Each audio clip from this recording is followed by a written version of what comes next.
Hey, I don't know why my thing is so gross. Um, wow, I'm excited to be back in New York, as maybe you can tell.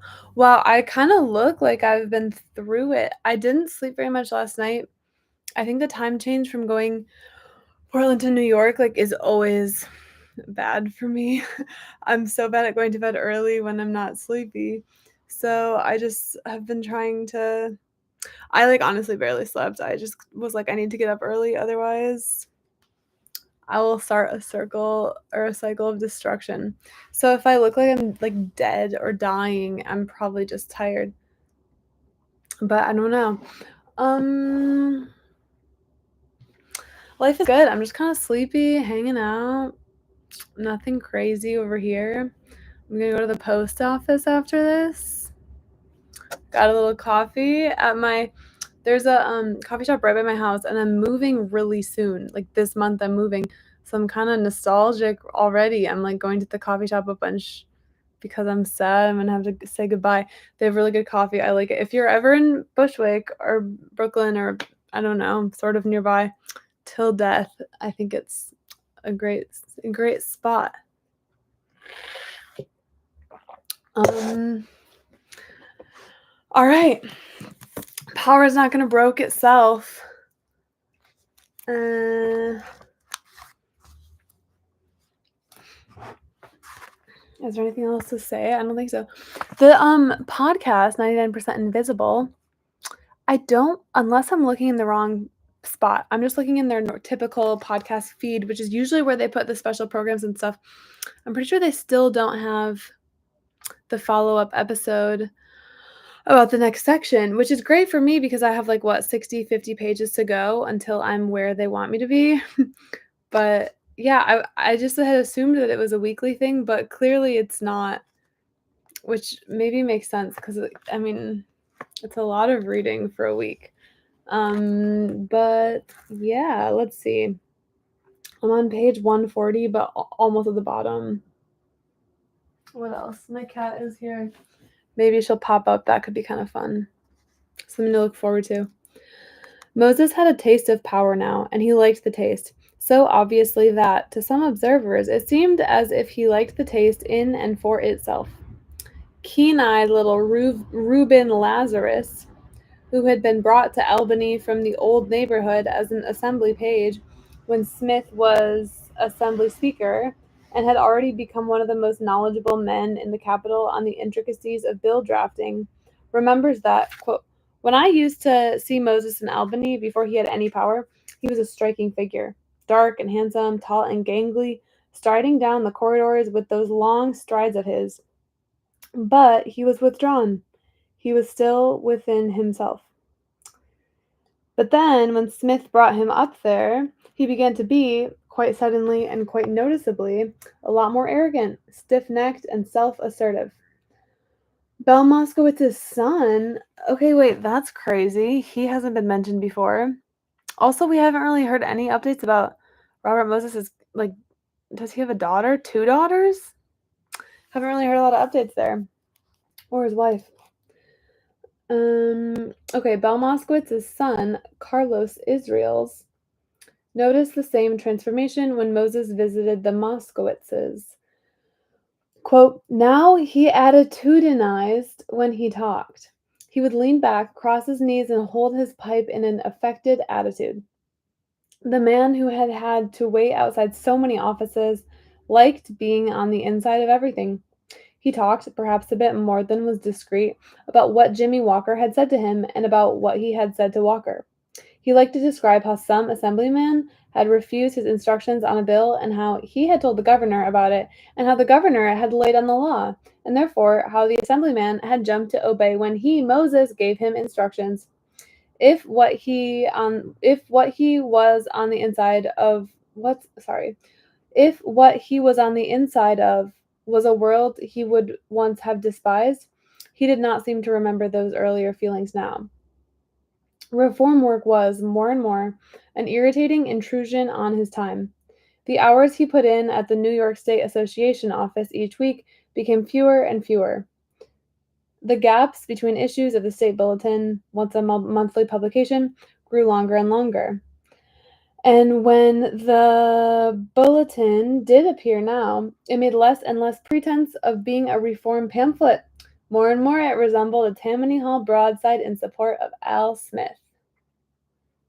If you're like just popping in, what happened last time? This has happened for a while now. Robert Moses used to be so idealistic. He wouldn't compromise for anything. Remember that? Remember when he had the big, like, all the civil service workers in the city?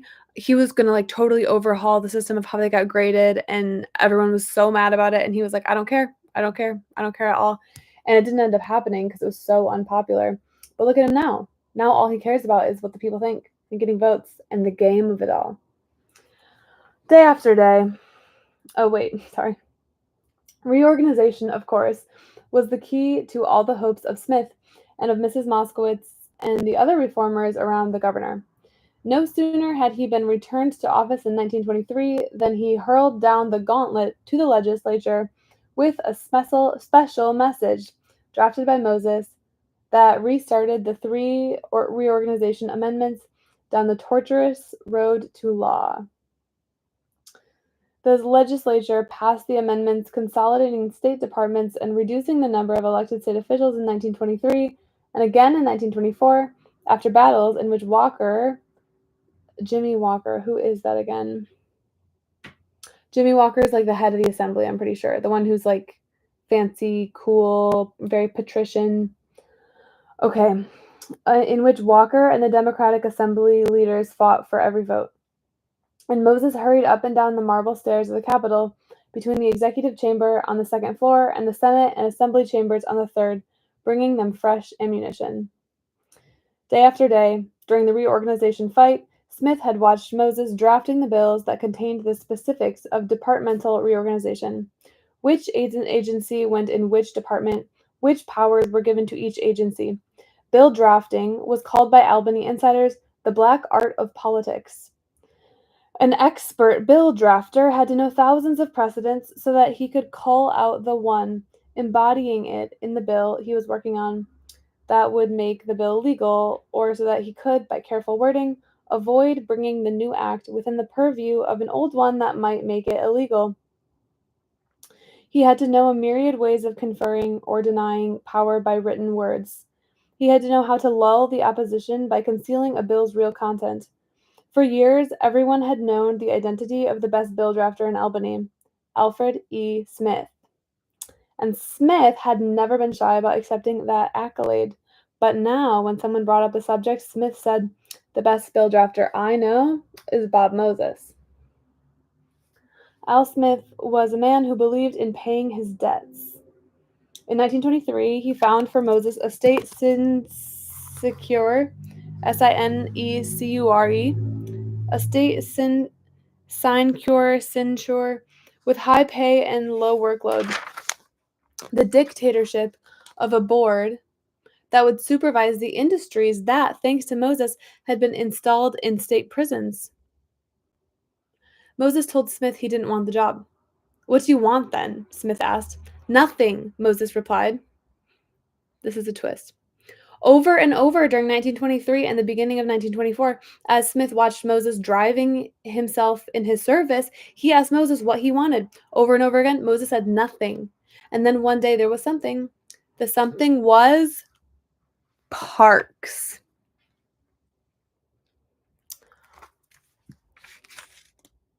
Chapter 9, A Dream. Robert Caro's so good at like the cliffhanger chapters. He just gets you so excited. I haven't felt this. You know the other book that is like really crazy on the cliffhanging chapters is like Nancy Drew. I reread one of them somewhat recently because I was hanging out with like 3rd and 4th grade girls who are like perfect, just like the best Nancy Drew age, and I could not put the book down. Anyway, parks was a subject listed frequently during the 1920s on the agendas of New York City good government organizations. Parks had always been a concern of reformers who were fond of referring to the need for breathing spaces for the slums or lungs for the city, and the agitation for increased respiratory facilities in New York. generally for playgrounds in low-income areas, had been long and insistent. But other reform causes had been pressed with more urgency.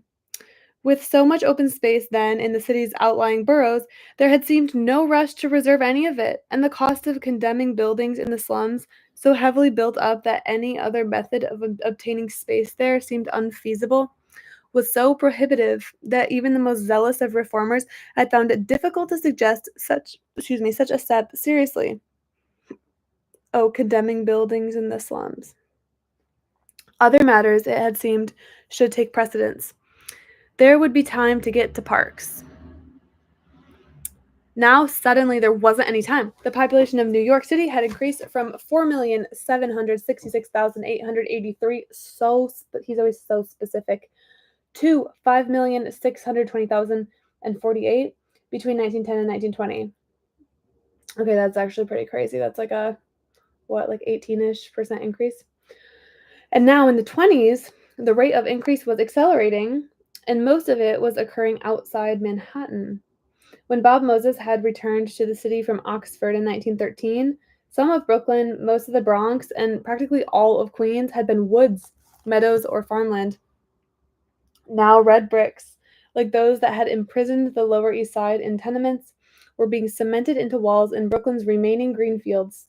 And in the Bronx and Queens, great stretches of woodland and field were blossoming hideously with developers' Spanish stucco haciendas and colonial farmhouses, all available on the new merchandising gimmick, the installment plan. Vacant land, the first and irreplaceable essential for parks, was vanishing in New York City, and it was vanishing fast. Side note is that I was that's like, okay, so we're in the Gilded Age. I was looking up my neighborhood back in the day, and it's kind of hard for me to find pictures of stuff that's like really close to me, but there was a bunch of stuff from like the 40s, which was interesting. But the trains were the one that you can hear right now. That was installed in like, I can't remember which year in the 1890s, but I'm going to just say 1895. And it went to, I don't know, it like used to only go partially into Brooklyn. Like it stopped pretty much before Bushwick, like in Williamsburg. And then they built it out all the way into Queens. And there was a kind of funny newspaper article. Sorry if I've already mentioned this, but there was a newspaper article that said that like the only crowds that greeted the train on its very first expedition were ears of corn, which is crazy because now this is like some of the most expensive real estate in the world. Not in New York City still. Like Bushwick's not that expensive compared to pretty much anywhere in Manhattan. But crazy stuff. Ears of corn. Anyway. But that was before. That was the 1890s. This is the 1920s. Anyway. And the time had another dimension now. Assembly lines, mass production techniques, the whole new technology that would make it possible by 1929 for 69 workers to produce as much as 100 had in 1920, had given it as a gift. What? Okay, so assembly lines, mass production techniques had given it as a gift to the American working man. Before World War I, a 70-hour factory week had been common. In 1920, the average was 60 hours. In 1929, just before the crash, it would be 48. The Saturday half holiday was becoming a part of American life. The full holiday was becoming more common. Small town businessmen who hadn't yet forgotten what was the devil's handmaiden were muttering at Kiwani's Club luncheons about Henry Ford's institution of annual vacations with pay for his workers. Before the eyes of America, a bright new world of mass leisure was unfolding. And along with time, the new technology brought a means by which the time could be used to conquer space. In 1909, after 16 years of experimentation with gasoline-driven vehicles, Ford had announced the invention of the Model T, which could be mass-produced, and with the unrolling of the unparalleled prosperity of the 20s, which gave the average American money to spend on luxuries, America beat a path to Ford's door and to the doors of his imitators. The number of automobile-owning families in this country in 1919 was less than 7 million. In 1923, 4 years later, it would be 23 million. Their newly acquired leisure time and the mobility to use it to conquer space meant to the urban masses of America something very particular. The countryside was no longer inaccessible. For millions of New York fathers, thanks to the machine parked near their door, no longer did a Sunday outing have to be to a Bowery beer garden or a hard surfaced playground framed by the grimy buildings that they saw every day. Suddenly, it could be grassy meadows beneath expanses of blue sky, perhaps even to white sand and sparkling surf. They could escape the city, and more important, they could free their children for a time from its clutches. They could take the kids boating and hiking and camping, could roam with them through fields and forests, sprawl with them eating picnic lunches on blankets. They could let them do the things that they themselves had done so seldom when they were children. When they taught their sons to swim now, it would not have to be in the East River. I wonder how gross it was now, because now you don't swim in it. Without even a delay for cranking up, self-starters had become standard equipment. They piled into their Fords or Lexingtons, Maxwells, Briscoes, Hudsons, Templars, Dodges, Buicks, Chevrolets, or Cadillacs on weekends and headed out of New York City. They headed into disappointment. Most of the land around the city was in private hands and closed to them. To the north, in Westchester County, there were indeed public parks, the rolling hills and green playing fields they sought, but Westchester had barred its parks to anyone not a resident of the county. 14 miles north of the city, beyond Mount Vernon, Bronxville, Scarsdale, and White Plains, was an unrestricted attraction, Conisco Dam, surrounded by 2,500 acres of trees and meadows. But since the Bronx River Parkway was still under construction, the only way to get to Kensico, I don't know how to say it, Kensico, the only way to get there after crossing the Harlem River on the narrow Broadway drawbridge that caused traffic jams even when it wasn't raised, as it was on the average of 14 times each day, or on the even narrower East River bridges to the south, and creeping through the narrow and often unpaved streets of the Bronx. Crazy to think of the Bronx being unpaved. Was to take another narrow road that led through the traffic-clogged downtowns of the 4 Westchester communities. Families who left New York in the morning were lucky to arrive at Kensico by late afternoon.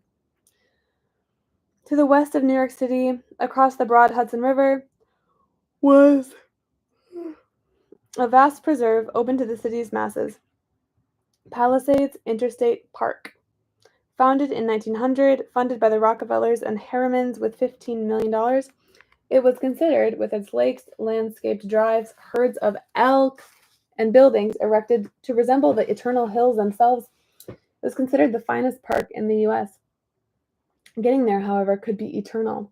Since there were no bridges or vehicular tunnels across the Hudson, the Holland Tunnel would not be opened until 1927. The only way across the river was on ferries, the same method the Dutch had used after having purchased Manhattan from the Indians 300 years before. The Palisades Park Commission operated 2 that ran to the park itself, but they carried between them only 5,000 persons. Every Saturday and Sunday morning in summer, when the ferry ticket takers nailed up the signs that said in large black letters, "Full," there were thousands of disappointed faces, of fathers carrying picnic baskets and mothers carrying babies, of children who had been so excited about the trip that they hadn't been able to sleep the night before, still in front of them. Privately operated ferries plied the Hudson, but their New Jersey termini were some 40 miles south of the park, so families using them had to bring their cars. A ferry carried 24 cars at a trip, often at 10 o'clock on a weekday. At 10 o'clock on a weekend morning, there would be hundreds of cars lined up at the ferry slips in Manhattan, all just to go to New Jersey. Disembarking in New Jersey, families faced a drive on 2-lane roads through the narrow streets of Weehawken, Englewood, and Alpine. So desperate were New York's masses that they made the trip anyway, in steadily increasing numbers. In 1921, attendance at the park was 3,100,000. In 1922, it topped 4 million. Every year, the Rockefellers and Harrimans built more playing fields and campsites, and nonetheless, every year the playing fields and campsites were so jammed that Palisades Park on weekends, for all its beautiful wood and landscaped drives, seemed as crowded as the city its visitors had come to it to escape.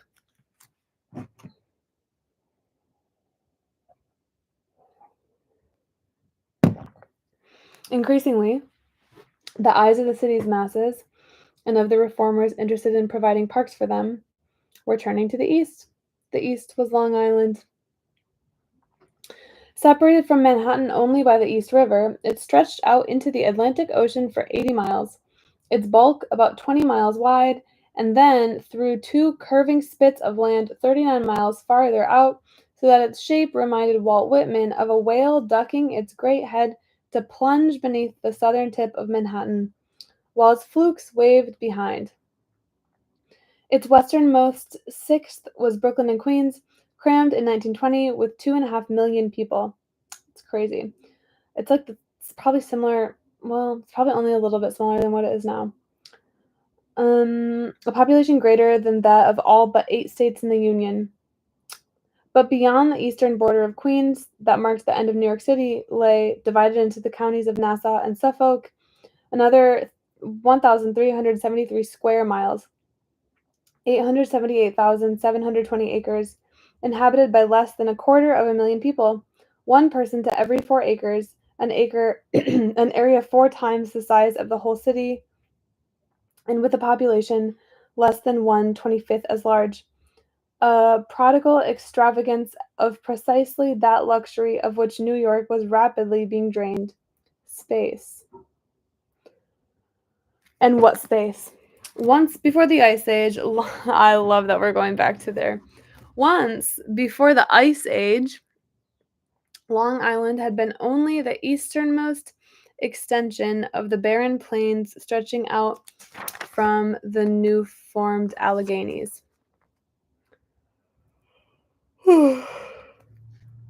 But the weight of two great glaciers rumbling down from Hudson Bay had pushed under the ocean a wide, deep valley, turning it into a body of water that would one day be called, at different spots along its route, Long Island Sound, Hell Gate, East River, and the Narrows, and thereby freeing the land south and east of the valley from the mainland. Then the glaciers had cut into this land hundreds of indentations so that when the ice had melted, its sharp edges, softening and retreating, the north shore of Long Island was fjords and coves, harbors and bays, straits and peninsulas, an endless, beautiful coastline. And the melted ice ran south, flooded a huge low-lying meadow on the south side of the island, and left on the ocean side of the meadow just enough low sandbars and dunes to form a barrier beach that checked the force of the Atlantic rollers before they smashed on the island, and then let them continue as gentle waves that washed the island shore. The ocean deposited on it gleaming white sand that gave it long horseshoes of beach, while between the sandbars and the island, on top of the meadow, a long, narrow, beautiful bay was created, and the tides of eons gently etched into the south shore of the mainland a panorama of incredibly twisting channels and coves and necks of sandy shoals and tiny bays off the big one, a marshland catacomb. Wow. Before the two glaciers, the land had been flat, but the glaciers had pushed before them boulders, gravel, sand, and clay, and coming to a halt on Long Island and melting there, had left such debris behind as two great ridges that marked the outlines of their farthest advance. The ridges lay along the flatness like a pair of scissors, with the bolt holding the blades in a place called Wheatley Hills. One blade trailed off another, the northern fluke of the island in a mass of small rocks and pebbles, the other cut down far out along its length to the southern fluke and reached out along the fluke in a mass of gravel, clay, and rock hills, crowned with gnarled and twisted trees that ended in a series of steep bluffs.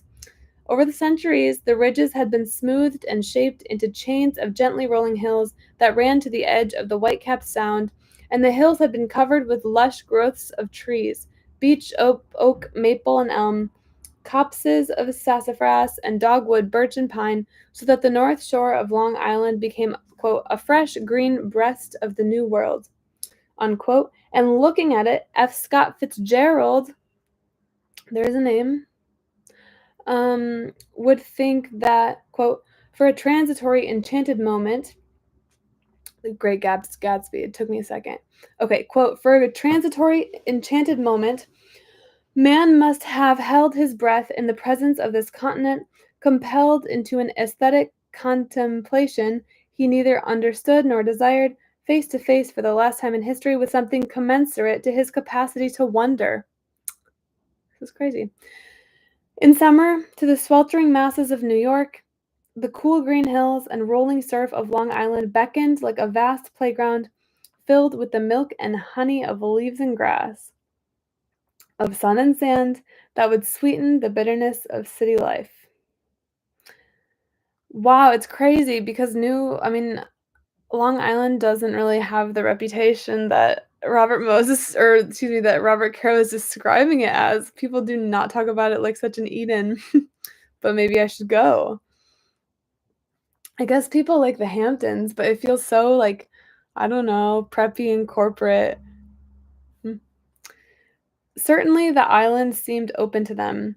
Unlike the Hudson, the East River had been spanned by great bridges: Williamsburg, Queensboro, Manhattan, and Brooklyn.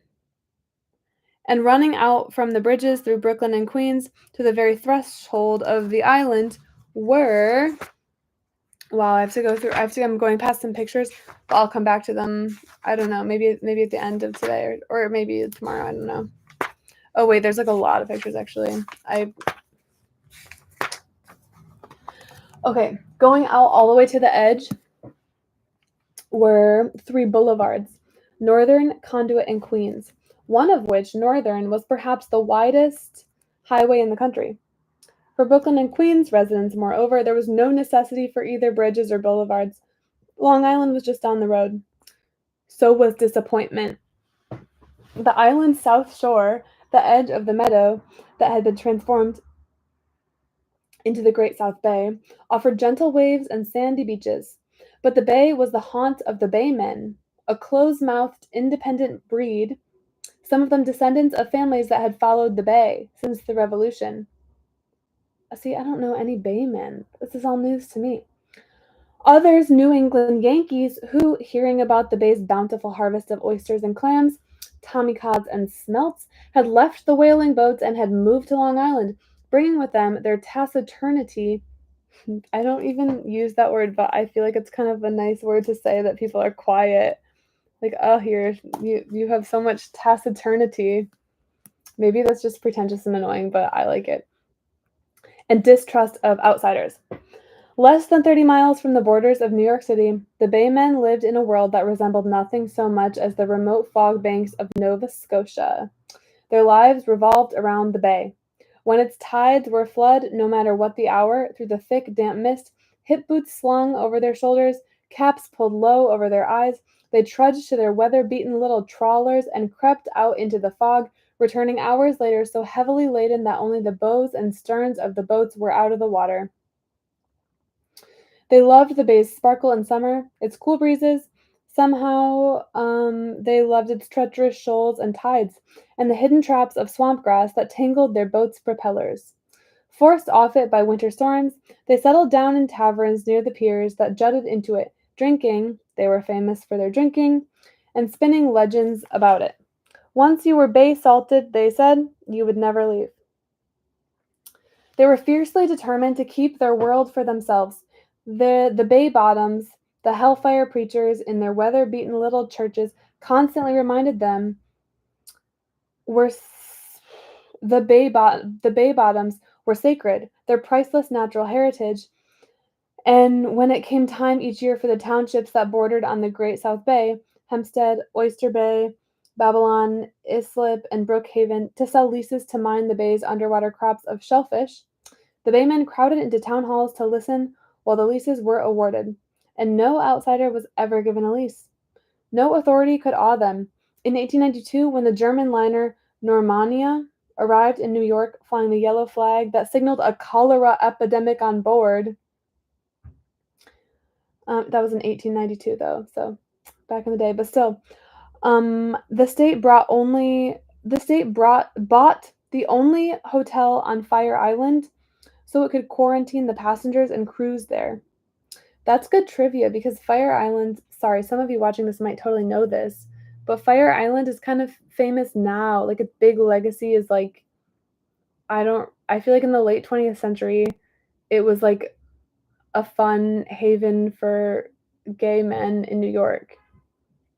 Maybe women too, I don't know. I just associate it with like queer culture, Fire Island. And it's still kind of poppin'. Like people go there to party and stuff. It seems fun. But that's literally all I know about it. Yeah, I've never been. Seems fun though. But yeah, apparently it was full of cholera 130 years ago. Okay. Trawler loads of armed baymen met the Normannia as it tied up to the hotel dock and cut loose its hawsers. Hawsers. Don't know what that is. And only the dispatch of a National Guard regiment put down the uprising. Distrusting anyone from away, the Baymen distrusted especially anyone from New York. Hating the city, many boasted that they had never been there. They feared that its foreigners, hordes of long-haired Slavs, hook-nosed Jews, and unwashed Irishmen, would descend on and befoul their beautiful beaches at the first slackening in their vigilance. And to keep such intruders away, their township boards had created on every piece of publicly owned waterfront property that might conceivably attract visitors from the city, quote, parks, whose exclusive use was by statute reserved to township residents. The Baymen's landlocked cousins, the farmers of Long Island, were men of conviction too. In no part of New York State were the White Hoods of the Ku Klux Klan, an organization whose venom was directed in the 1920s against minorities, including Jews and Catholics. Nowhere else was it as numerous as in Suffolk. I just don't want to say words that could be misconstrued in the live stream. Anyway, as numerous as in Suffolk County. 3 successive chairmen of Suffolk's Republican Party had been members of the Klan. And anyone who needed an additional symbol of its power had only to look at the flagpole in front of the Islip Town Hall. The pole, read the inscription on an attached plaque, had been donated by the Islip branch of the Ladies of the Klan and gratefully accepted by the town board. In 1928, when Al Smith ran for president, I wonder how that went for him. Like, do you think he got a Democratic Party nomination? Like, do you think he was... Who would he be running against in 28? Herbert Hoover? I don't know what political party Herbert Hoover was.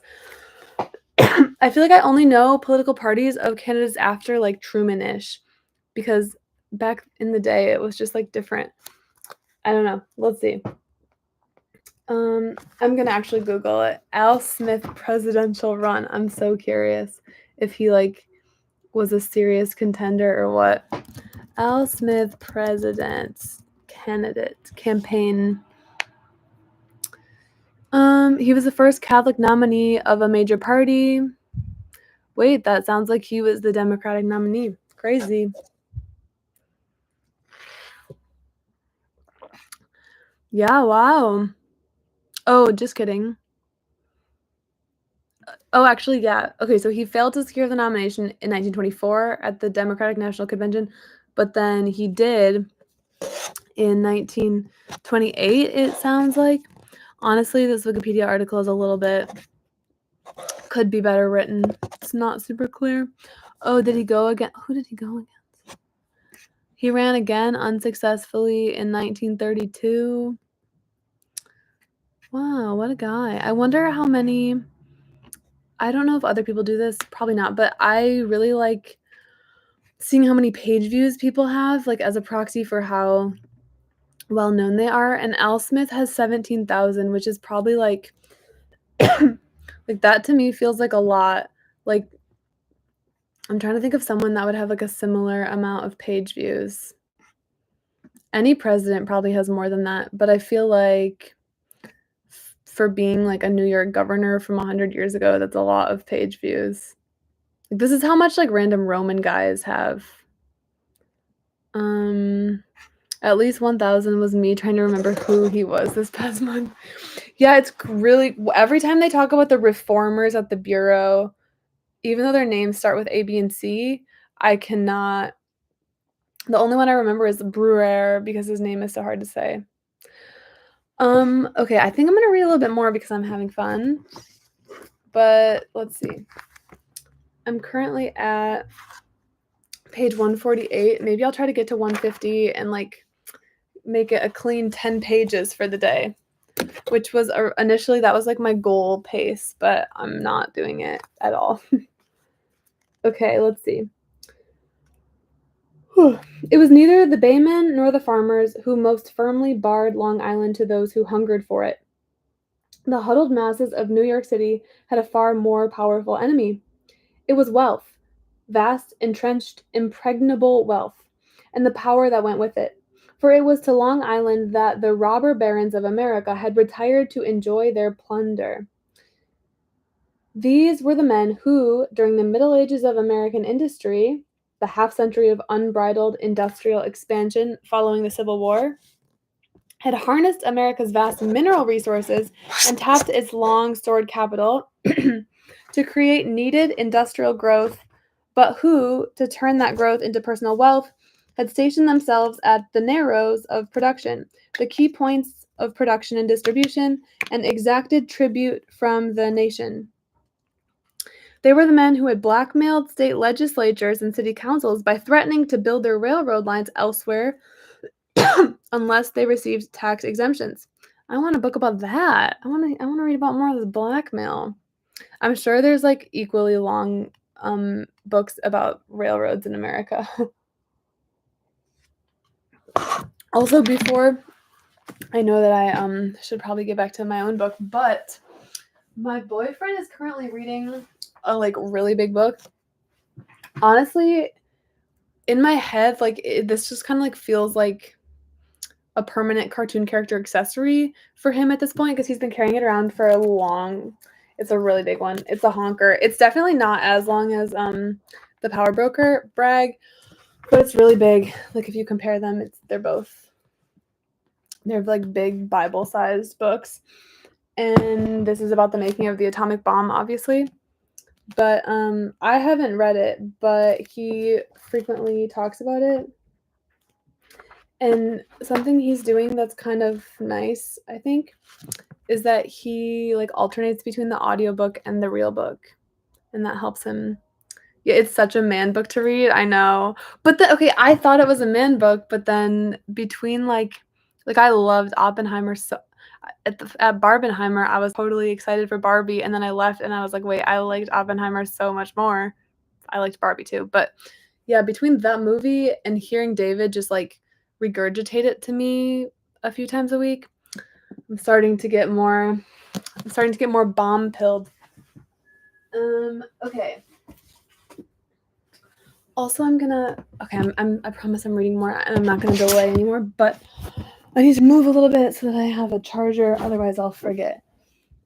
And I have to interrupt my cat who is really enjoying the yellow chair. So everyone say hi, Pearl. I'm moving later this week, so that's a little something to look forward to. Probably the moving truck comes between the 8th. It's not coming the 8th though. It was like the original range was between February 8 and February 16 or something like that.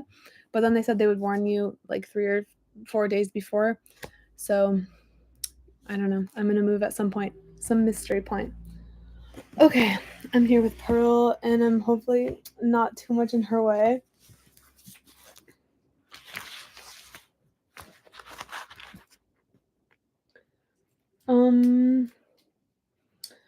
Okay, so we were talking about the railroad guys who were hogging all of the best parts of Long Island.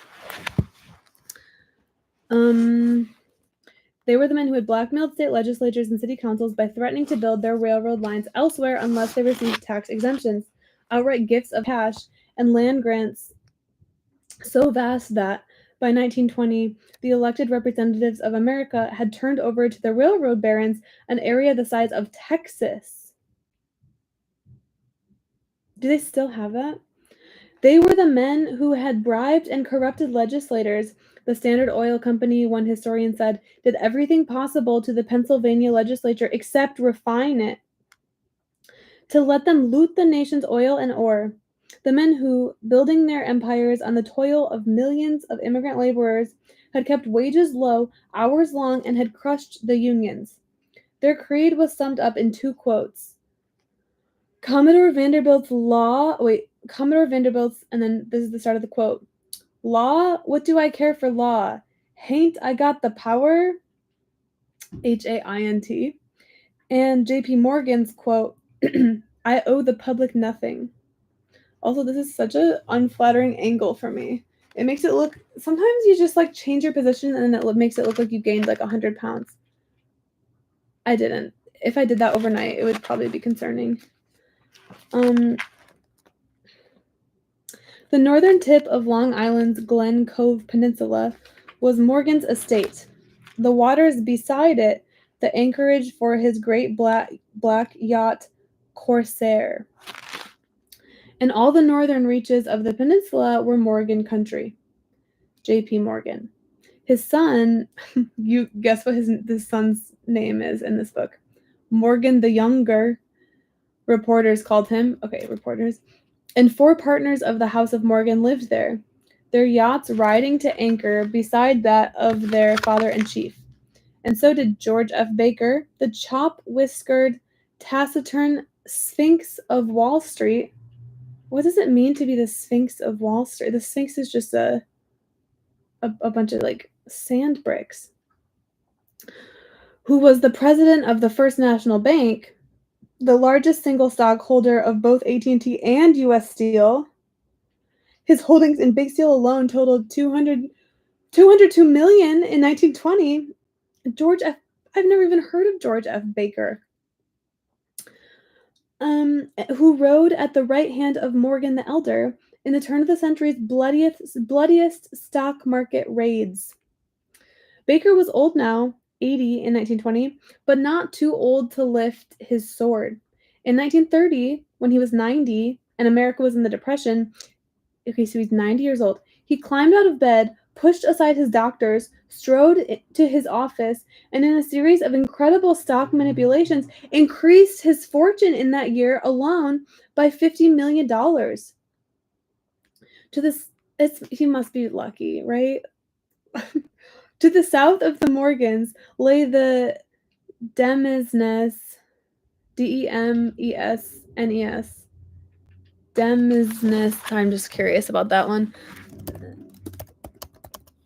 Land attached to manor and retained for the owner's own use. Oh, it's called domain. Okay, oopsies. It sounds like a French word or something. Okay, attached were the domains of Standard Oil, or Charles Pratt and Stephen C. I don't have COVID, I promise. I just have like a... Well, I guess maybe I do. I guess maybe I should test. My throat doesn't feel itchy unless I've been talking a lot excitedly, which I'm doing only right now. Okay. Stephen C. Harkness. Okay, so to the south of the Morgans is Charles Pratt, Stephen Harkness, partners of John D. Rockefeller I, had carved out adjoining fiefs on either side of a small stream. On his, Pratt built 6 manor houses for his 6 sons. South, yeah, I hope I don't give it to you through the call. That would be crazy. Imagine a variant that did that. South of the Pratts, around Westbury in the Wheatley Hills, the bolt of the scissors that made Long Island beautiful, there established himself Henry Phipps, Phipps, full partner of Andrew Carnegie, a man who, while Carnegie drove men to ordeals of sweat, grime, and injury in the roaring steel mills of western Pennsylvania, obtained the cash to let Carnegie... Wait, let's see. Okay, so while Carnegie is doing the factories, his partner, Henry Phipps, obtained the cash to let Carnegie build more mills by using a talent for keeping a check in the air as long as any man. I don't know what that means. For keeping a check in the air as long as any man. Keeping a check in the air, does that just mean like not... I don't really know what that means. Maybe it's just me being dumb about finance. What I'm imagining keeping a check in the air is like being... oh, because it's like, oh, it's in the air. Like being like, oh, I'll pay you. Like, do all this work for me. Like, I'll pay you. I promise I'll pay you. And then eventually at the very end, after you've like made interest on that money, maybe you didn't even have the money before, then finally you pay it. I feel like I'm starting to feel confident in my theory that when he keeps a check in the air as long as any man, it's like he just like avoids paying people until the last minute. And my boyfriend, who's always talking about man stuff to me, like the bomb, he was telling me about how Costco is famous for doing that. Like they'll buy all of the food and stuff, and then they won't pay for it until like several months after they sell it. And even though it's just a few months of them basically like having money, it ends up making a big difference for their finances, because the returns on investment they have on that money, like because like you can just sit and invest it for 6 months before paying the people that like make the food or whatever. Apparently that helps Costco make more money and be cheaper. I don't know, look it up later. Okay, back to the 1920s. Back to the 1920s. Around him in the hills, Phipps, check in the air guy, gathered his children and grandchildren. To the west of the Phipps's land, also in Wheatley, lay Harbor Hill, the 480-acre holding of Clarence Hungerford Mackay, president, board chairman, and major stockholder of the Postal Telegraph Cable Company, precursor of Western Union, who had, during World War I, defied President Wilson's attempts to put the telegraph to use in America's service. Why would he... you would think that if he's like the telegraph guy, you would probably think that during World War I he would like really be like, please, President Wilson, like put it to use. But I guess he was like, no. North of Mackay lay the Principality the Principality of Childs Frick, son of Henry Clay Frick, don't know who that is, Baron of Coal and Coke, who had gained his legacy wealth, assuming it's like the rock kind of coke, not like Pablo Escobar type materials, who had gained his legendary wealth during the Panic of 1873 by purchasing for a pittance the land of desperate farmers without telling them that it contained coal, the raw material of the coke essential to steelmaking. Then, by crushing other rivals in the field, and with a virtual monopoly of the fuel in his hands, quintupling its price. I don't think that seems particularly compassionate or ethical, but I don't know. To the west of the Mackay, I don't know what the Mackay is, stretched the fiefs of other barons of American business. The sugar truster Klaus Sprinkles, for example, and other Standard Oil heirs like Payne Whitney, who in the early 1920s was paying an annual income tax of $1.5 million. To the east of the Phippses, there were more Whitneys. Ogden Livingston Mills, I've heard that name before. He was a congressman, son of Darius Ogden Mills of the San Francisco bank ring, and the lawyers who were the baron's trusted counselors. Okay, these are the lawyers now. Colonel Henry L. Stimson, Rockefeller's Robert W. DeForest, Morgan's Joseph E. Davies, and Colonel H. Rogers Winthrop, and Francis P. Garvin, the brain behind the Chemical Trust, And finally, in the eastern outpost of Centerport, the castle of fierce old Commodore Vanderbilt's. Okay. In the eastern outpost, okay, so the farthest like away from the city on Long Island is the castle of fierce old Commodore Vanderbilt's indolent grandson Willie. Once again, I'm putting a little underline here because I want to see what's going on with indolent grandson Willie. That's who I want a movie about. Also, I really need the water, otherwise I'm gonna die. I'm having a lot of fun reading. I think I might. I know. Oh my god, it's been so long. It has been a long time, but I'm just gonna keep doing a little bit more because it's so interesting. You don't have to say obviously. I won't ever feel bad. Minged with the barons were representatives of older wealth, won by gentler means, and of newer wealth as well. There were 600 estates on the North Shore, most of them more than 50 acres in size, some of them hundreds of acres, some of them thousands. The turrets of the barons' castles loomed above the trees along the entire north shore of Nassau County and 15 miles deep into Suffolk. This is like such a fun chapter. I don't know if it's just me, but I'm like, I haven't had this much fun reading in a long time. And I've been reading really good books too. The other book I'm reading as like a rest, because this is like a lot.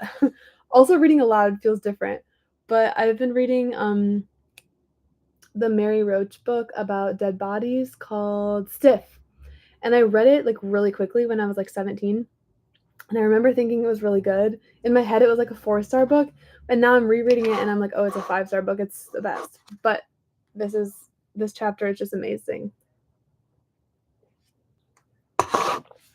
The castles reflected the extent of their triumphs.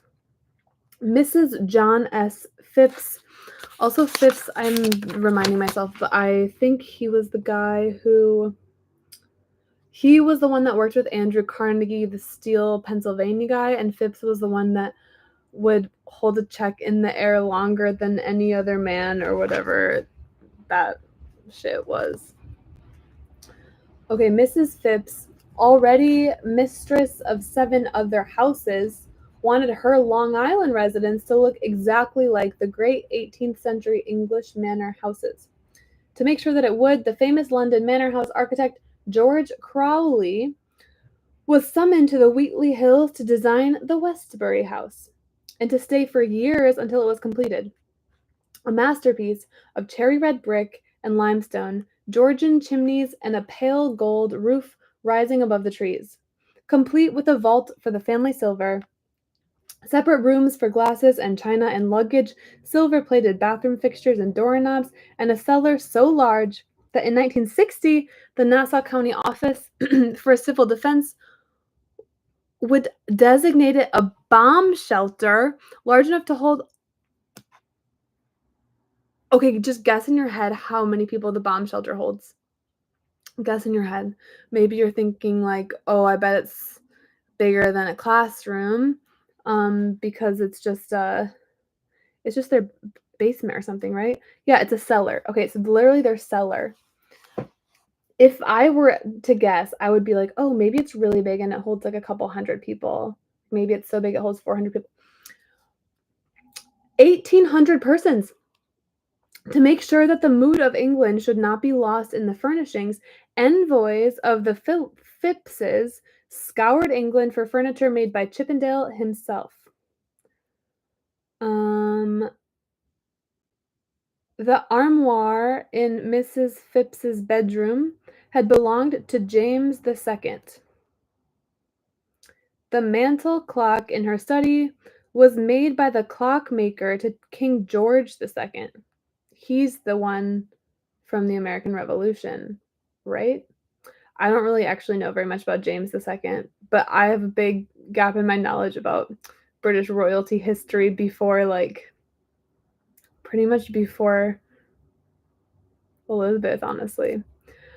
The desk in the hall outside it was the desk on which Cromwell had signed the death warrant of Charles I. And the Phippses were noted for their what? Listen to this. He's definitely being goofy with this sentence. The Phippses were noted for their modesty and restraint. Westbury House, after all, contained only 32 rooms. The F.W. Woolworth Mansion in Glen Cove.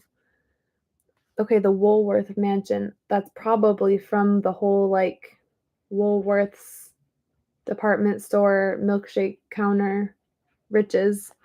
That mansion in Glen Cove contained 62 rooms and included not only solid gold instead of silver-plated bathroom fixtures and doorknobs, but a dining room ceiling gilded with 1,500 square feet of 14-karat gold.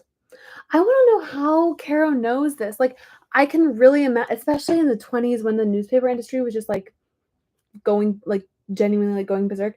But I can imagine him like touring them. Don't you think he would have done that because he's so good at he like loves doing research? I don't know. I'm sure the information's out there because he's done so many interviews, but that would be interesting. But I also feel like in the 20s, like there was just like a massive industry of just reporting on what what rich people were up to, like even more so than today. Maybe not more so than today. I don't know. The sports. Oh wait. The Phippses had a private golf course and 2 private polo fields, but guests of the Marshall Fields in Lloyd Neck were not forced to limit their activities to polo or golf, since their hosts had also provided them with tennis courts, badminton courts, squash courts, indoor and outdoor swimming pools, sailboats, motorboats, skeet ranges, and a 1,000-acre hunting preserve. No extravagance was too great. This is all steel mill money, but the steel's in the railroads and in the buildings. Finding that all the large hills in Cold Spring Harbor area where he wanted to build a chateau were taken, Otto Kahn, I don't know who Otto Kahn is. Ottokahn. Oh, you're British? Okay, wait, who's tell me about who was the one I didn't know? I don't know James II. I feel like I should know him. Wait, was it you in the stream that was telling me about there was this like kids channel that had videos about British history? Someone told me to do that and I watched it. Well, I pretty much just like clicked the top video and then I loved it so much that I watched it like a bunch of times and now I know like about probably like half of the kings because there's a little song. Okay, that was you. Here's what I know from memory of the kings. It's like William, Henry, something, Henry, Richard, John. It's probably all wrong right now. Henry, Ed, Richard, then 3 more Henrys join our song. Something, something, Rich the Third, something, something, Ed again. Good King, something, Mary one. Da-na-na-na-na-na-na.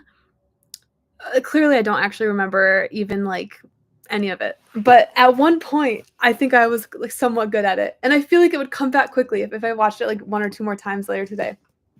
And now I'm motivated. So thanks for the tip. Because yeah, I feel like once I have all of their names in my head at least slotted somewhere, then next time I hear about them, I'll at least have somewhere to put the info. You know what I mean?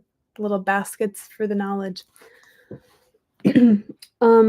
Okay, well, I guess I'll figure out the gist of James II another time, unless you wanna tell me some notable info about James.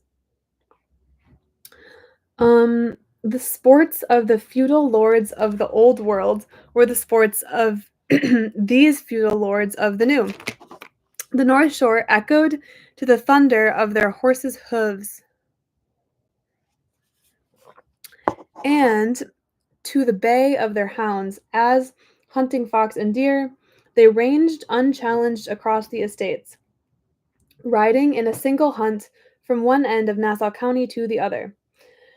And they partied on a scale the New World had seldom seen, outdoing themselves with swimming pools bearing thousands of orchids, diamond tiaras for lady guests, cigarettes wrapped and designated to be smoked in $100 bills, until an odd America named the North Shore the Gold Coast.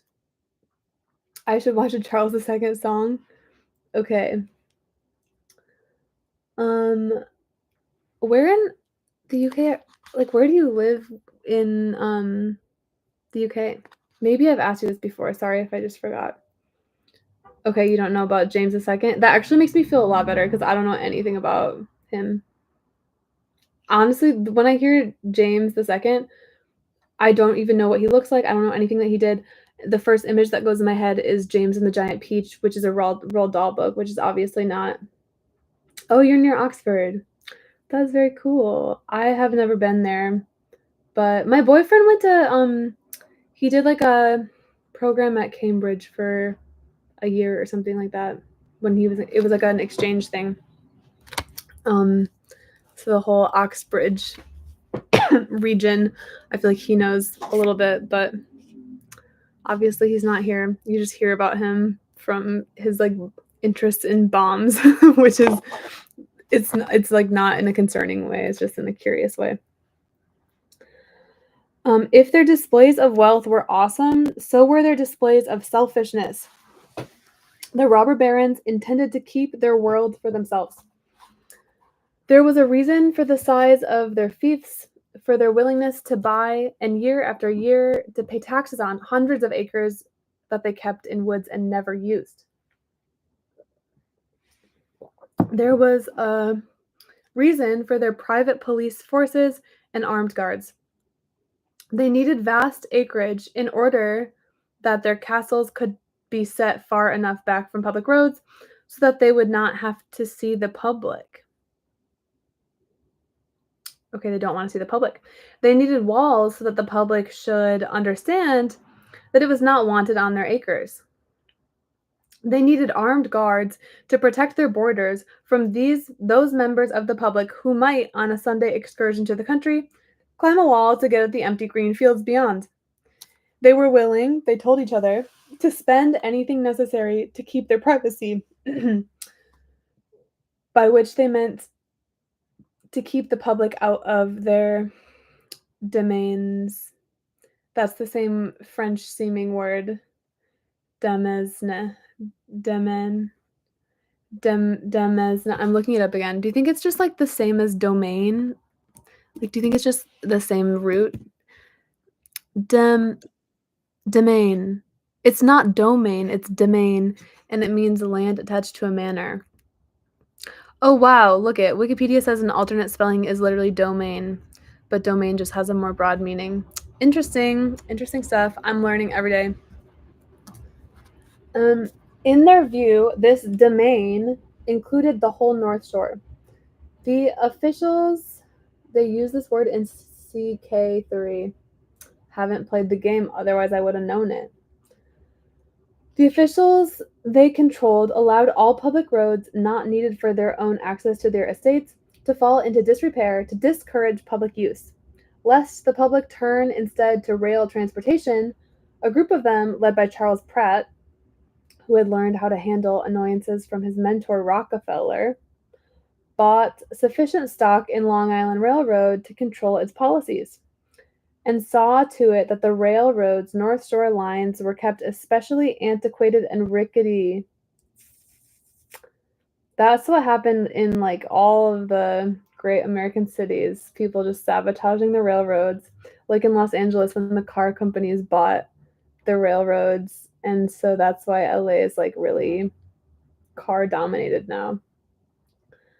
The magnet that most strongly drew the city masses, of course, was their desire to swim in Long Island Sound, and the barons of the North Shore knew what to do about that. The shorefront on the Great Neck Peninsula, the first of the series of peninsulas that compose most of the North Shore in Nassau and western Suffolk, was entirely in their hands, the barons, except for a few slivers owned by less wealthy individuals who emulated the barons in keeping their property for their own use.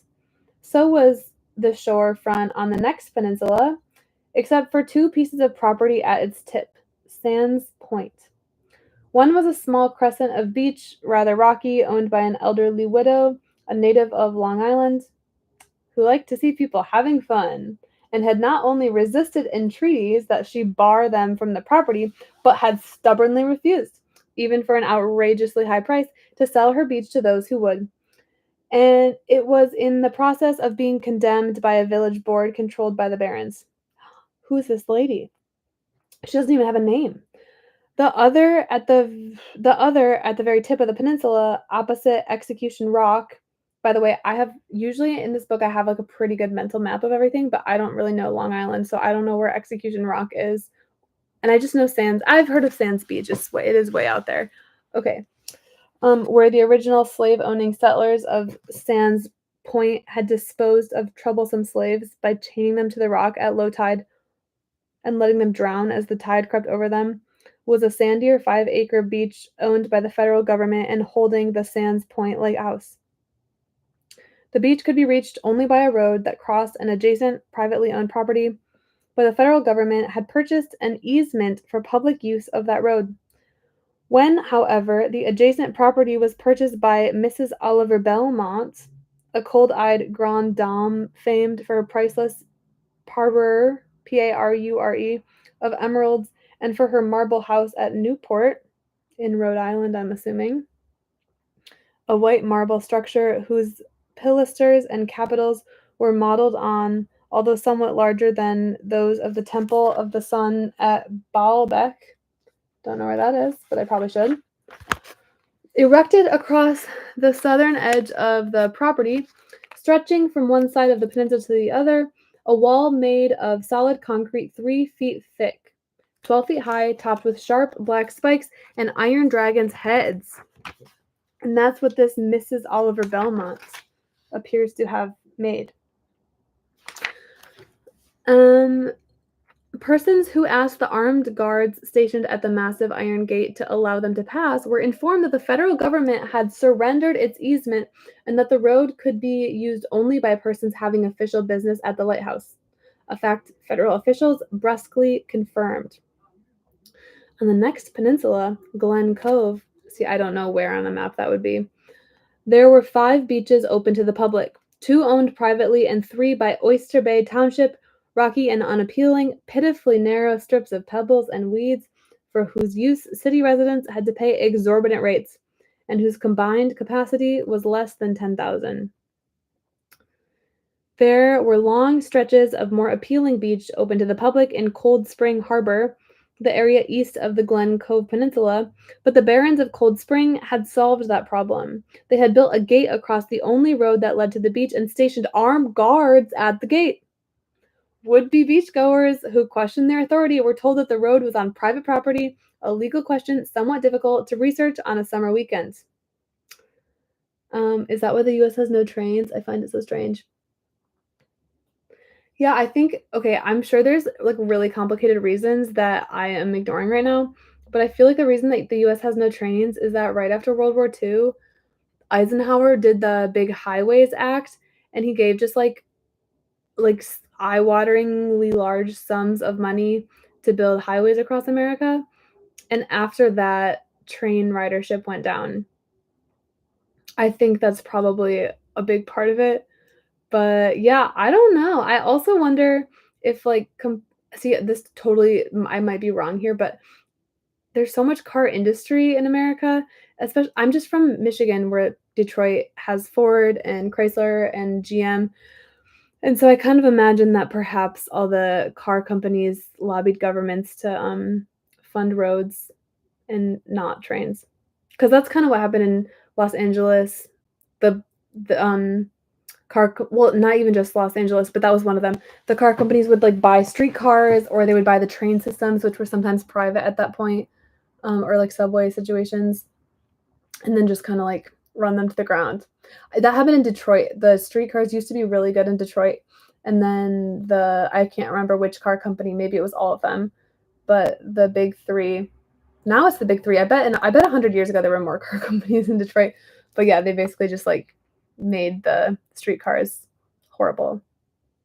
And they did that in like Off the top of my head, I can't remember which cities because there haven't been streetcars in like a century, but evidently can't have shit in Detroit. I know. It's like, as a Michigander, I went to the University of Michigan, which is like 40 minutes outside of Detroit. So it's definitely not the same, but it's close enough where they're the sports teams that I cheer for. And the Lions, the football team from Detroit, has been so bad for my whole life. And then they made it to the playoffs for the first time since 1991 or something like that, 30 years this year. And they almost made it to the Super Bowl, but they lost to the 49ers. But anyway, I'm close enough to Detroit that I like have this this like pride of like, no, Detroit's great. But yeah, it's like it's I think definitely better than it was in the 90s from what I have read. But you still drive past every time you go to Detroit, in the downtown areas, it's like really fun and popping. But then when you get outside of the city, you just go through all these really eerie, empty neighborhoods where houses are boarded up, and sometimes you can tell that they've been burned. That part is, it won't be the first place you visit. Yeah, I don't think it should be the first place you visit, but I also think that the downtown parts are fun.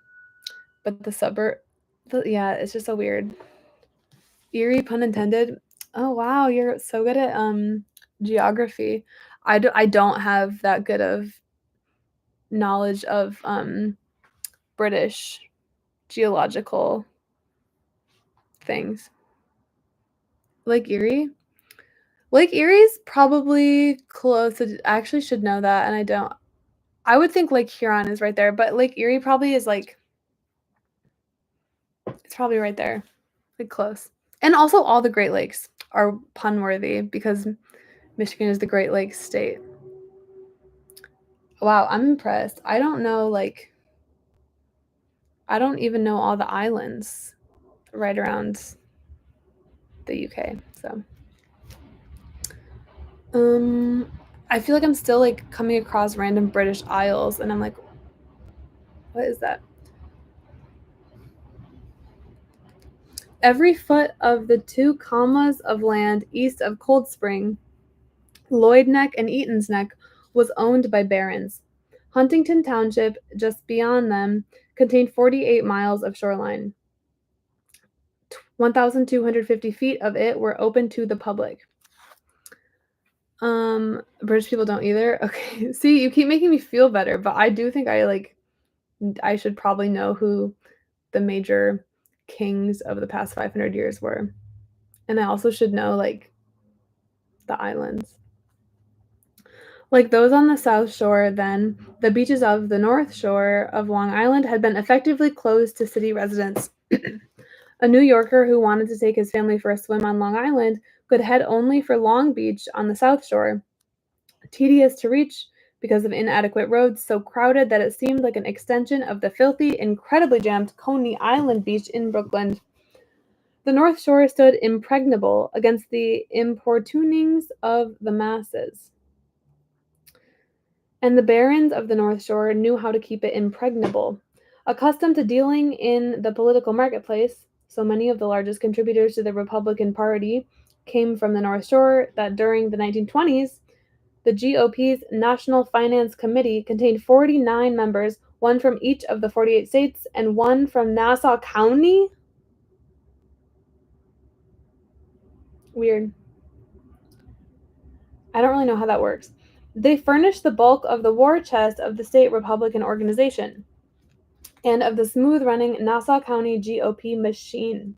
And they knew how to get value for money spent. They saw to it that key legislative committee chairmen were men who took orders. They sent to Albany as the assemblymen and senators from Nassau County.